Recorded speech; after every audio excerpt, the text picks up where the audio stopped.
کہتے ہیں کہ کسی شخص نے لقمان حکیم سے پوچھا کہ صاحب آپ اس قدر دانا اور فہیم کیسے ہو گئے؟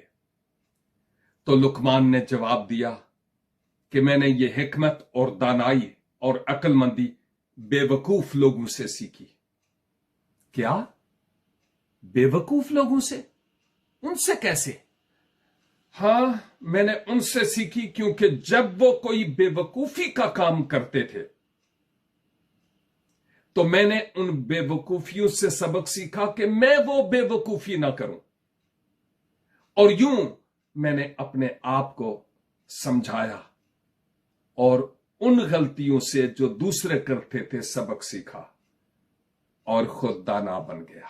عزیزو، آئیں ہم اپنی غلطیوں سے بھی اور دوسروں کی جانے والی غلطیوں سے بھی سبق سیکھیں اور اپنے آپ کو بہتر بنانے والے ہوں۔